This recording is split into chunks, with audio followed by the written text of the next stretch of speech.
तालाब या झरने में नहाते हैं तो हो जाएं सावधान।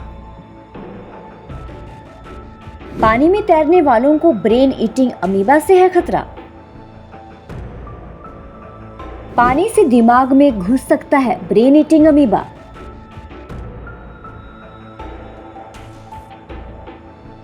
केरल में इन दिनों एक दिमाग खाने वाले अमीबा की खबर ने लोगों को दहशत में डाल दिया है। लगातार अमीबा से जा रही बच्चों की जान ने लोगों को हैरत में डाल दिया है। एक छोटा सा जीव इंसान का दिमाग खा सकता है। आंखों से ना दिखाई देने वाला दुनिया का ये छोटा सा जीव इतना खतरनाक है कि इससे मेडिकल जगत भी पार नहीं पा सका है। इसे अमर माना जाता है, यानी ये मारने से भी नहीं मरता है। ये बेहद गर्म वातावरण में पानी में पनपता है। ऐसे में गर्मियों में गंदे तालाब या वाटर पार्क में नहाना किसी के लिए भारी पड़ सकता है। केरल में अब एक 14 साल के लड़के की तालाब में नहाने से मौत हो गई। तालाब में नहाते वक्त बच्चे की नाक के जरिए ब्रेन ईटिंग अमीबा शरीर में घुस गया और ब्रेन में जाकर गंभीर इन्फेक्शन पैदा कर दिया।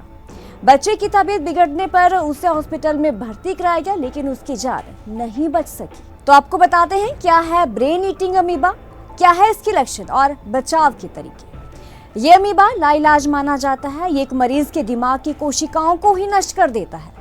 आपको बता दें कि केरल में मई के बाद से राज्य में इस घातक संक्रमण का तीसरा मामला सामने आया है। इससे पहले 21 मई को इस घातक वायरस के चलते मलपुरम की 5 वर्षीय लड़की की मौत हो गई थी और 25 जून को कन्नूर की एक 13 वर्षीय लड़की की मौत की खबर सामने आई थी। ये संक्रमण ब्रेन ईटिंग अमीबा यानी कि दिमाग खाने वाले अमीबा से होता है। जैसे जैसे गर्मी बढ़ती है वैसे वैसे ये अमीबा खूब फलता फूलता है। ये अमीबा लाइलाज माना जाता है। ये मरीज के दिमाग की कोशिकाओं को ही नष्ट कर देता है। नेगलेरिया फाउलेरी, जिसे अमीबा भी कहा जाता है, वो मिट्टी और ताजे पानी जैसे झीलों, नदियों और झरनों में रहता है। जब अमीबा युक्त पानी नाक में जाता है तो ये मस्तिष्क में संक्रमण का कारण बन सकता है। तो सबसे पहले अमीबा के लक्षणों के बारे में जानते हैं। अमीबा एक कोशिकीय जीव है। ये दिखने में बेहद छोटा होता है, इसलिए इसे केवल माइक्रोस्कोप से ही देखा जा सकता है। ये बेहद गर्म वातावरण के पानी में पनपते हैं, जैसे जीव नदियों में, झरनों के पानी में। ऐसे में गर्मियों के मौसम में तालाब या वाटर पार्क में नहाना भारी पड़ सकता है। दरअसल जब अमीबा का पानी नाक के जरिए आपके शरीर में जाता है तो लोग संक्रमित हो जाते हैं। अमीबा नाक में घुसकर दिमाग के टिश्यू को नष्ट कर देता है।